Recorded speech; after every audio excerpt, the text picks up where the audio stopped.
We know the basic shape of a hierarchy is a pyramid. However, the pyramid is only sustainable as long as everyone on the bottom doesn't advance too far toward the top. And if that happens, then there is no more hierarchy. But could that be what Christ actually intended for his church when he said, "The teachers of the law and Pharisees love to be greeted in the marketplaces and to have men call them rabbi. But you are not to be called rabbi, for you have only one master, and you are all brothers." Clearly, Christ intended equality among his own disciples. But was that equality intended to extend to the rest of the church? That would certainly seem consistent with Paul's favorite illustration of the church, which was a body made up of many parts that are only subject to a single head, which is Christ. But God has combined the members of the body and has given greater honor to the parts that lacked it, so that there should be no division in the body, but that its parts should have equal concern for one another.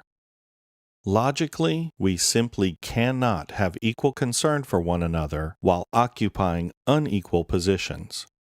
In fact, that's why Paul went to great lengths in his illustrations of the body of Christ to emphasize that every part is equally important. Furthermore, this is why Paul referred to his own disciples as his peers, using words like partner and fellow worker.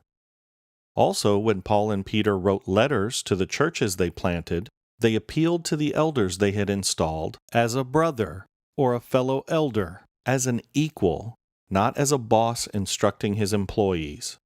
These are clear examples of a true priesthood of all believers, the church as a spiritual community built on cooperation rather than subjugation. This explains the recurring theme to willingly defer to one another instead of an org chart that requires deacons to defer to elders and elders to defer to pastors and so on.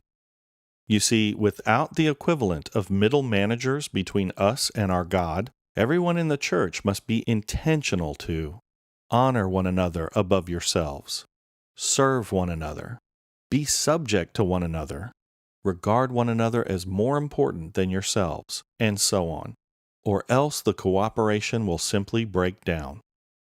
So what happens when it breaks down anyway? When we simply disagree on something and no one is willing to defer? In Jethro's model, which we discussed in the previous video, you simply escalate the issue through the levels of the hierarchy and let a superior decide. But in a world of equals, where can you go? Jesus gave us an answer, and it was radically different from Jethro's. If your brother sins against you, go and show him his fault just between the two of you. If he listens to you, you have won your brother over. But if he will not listen, take one or two others along, so that every matter may be established by the testimony of 2 or 3 witnesses. If he refuses to listen to them, tell it to the church. According to Jesus, instead of appealing upward to some superior, we simply need to reach outward to our brothers and sisters.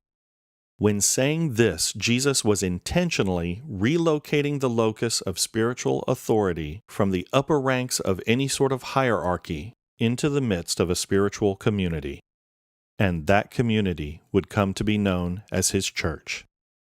So I hope you'll join me next time for the final installment in this series on church hierarchy. If you like this video, please check out the rest of my blog at churchanarchist.com. There you'll find other videos, cartoons, blog posts, and a lot more. Or if you prefer to simply watch my videos on YouTube, please subscribe to this channel. Thank you for watching.